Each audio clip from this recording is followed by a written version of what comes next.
There was a time in comic books when Gail Simone wasn't a walking like meme of herself. There was a time like she had some of the best dialogue in comic books, wasn't just copying what everyone else was doing, was a bit of a trendsetter. But those days are long past. There's a reason they call her the fail whale now. She hasn't really had a hit comic book in several years, and right now she's got the variants from Marvel Comics. I'll give this to her. She came up with something original this time. What if there were like 10 different versions of Jessica Jones? There's a She-Hulk Jessica Jones, and then there's a Captain America Jessica Jones. Like, wouldn't that be mind-blowing? We haven't got that story coming out right now with Gwenverse. We've got Edge of Spider-Verse. We just had What If Miles Morales. It's the same story told over and over and over. And I feel bad for Gail Simone. She's basically copying all the worst writing tropes of the very worst writers in comic books today and doing a worse job of it.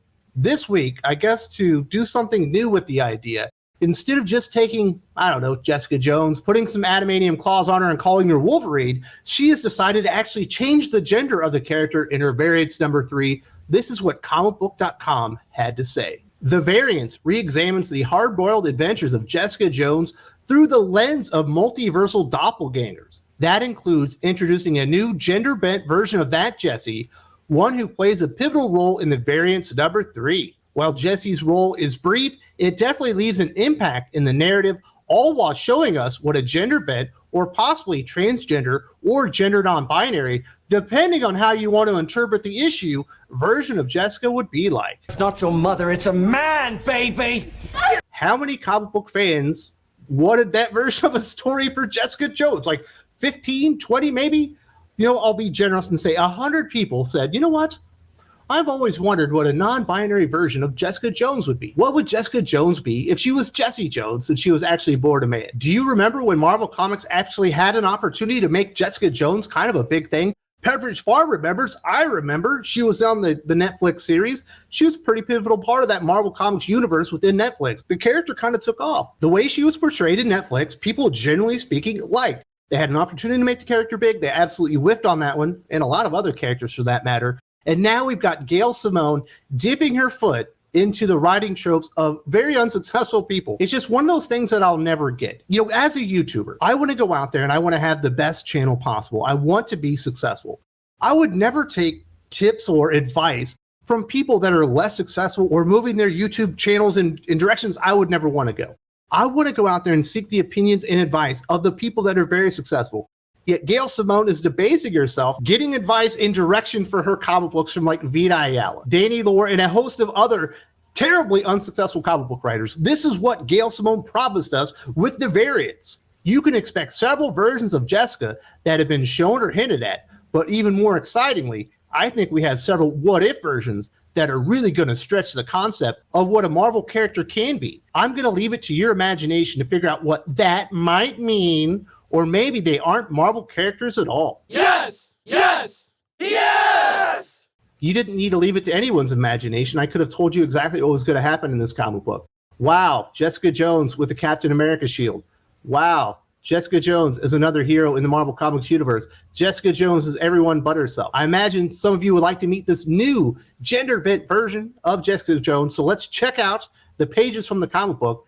And wouldn't you know it, Jessie is a match for Luke Cage. The real Jessica Jones realizes that every time one of her doppelgangers comes into the multiverse, she gets a migraine. She's had 5 migraines and only 4 doppelgangers have shown up. So one is unaccounted for. And at that very moment on an elevator, Luke Cage steps in, Jessie steps in, and he says, "Does your name happen to be Jessie?" And they realize it's odd. And it's not that much of a fight, to be completely honest. Jessie throws Luke Cage, goddamn Power Man, through the elevator doors with the greatest of ease. Then we see gender-bent Jessie walking towards Luke Cage Power Man. He's got his dukes up like he wants to fight, but really, Luke Cage realizes at this moment that this is a multiversal male version of Jessica Jones. I would never have a chance to go mano-a-mano with this type of character, so he's actually sucking Jessie in. He puts her in a bear hug and jumps out of a window because he realizes while he's no match for gender-bent Jessie, he's still indestructible. And he makes sure that he lands on top of Jessie after they fall out the window.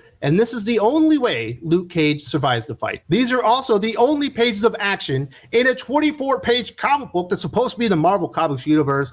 Thankfully, Luke Cage ends up on top, but it's not because he was a better fighter or stronger. He just happened to be indestructible, and he was able to land on top of Genderbent Jesse, the male version of Jessica Jones, who we all know would have absolutely pile-drive the shit out of Luke Cage Power Man, because he's no match for perhaps non-binary Jessica Jones. I don't even know what to call this goddamn character anymore.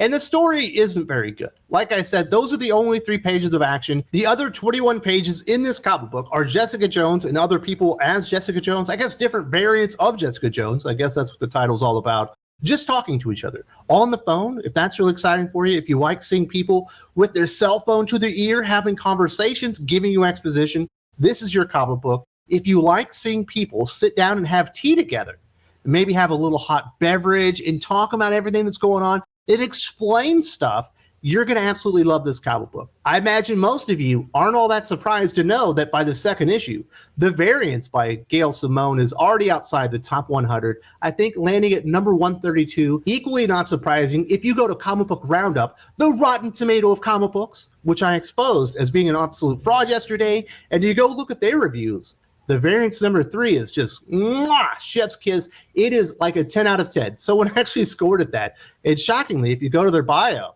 and you look at all their reviews, none of those reviewers have read a bad comic book in like the last 10 or 15 years. It's time for Marvel and DC to find something new. We've been driving the sexuality, the gender, the identity, all this stuff of characters into the ground for far too long. We're literally getting 4 versions of this story right now from Marvel Comics. Edge of Spider-Verse, Gwenverse, What If Miles Morales, and The Variants. And enough is enough. Can we come up with a story that in some way, shape, or form is somewhat original in nature? Can we do anything? Can we just have a little bit of action in comic books? Maybe not 2 pages. Maybe in a 24-page comic book, we could have 10 pages of action.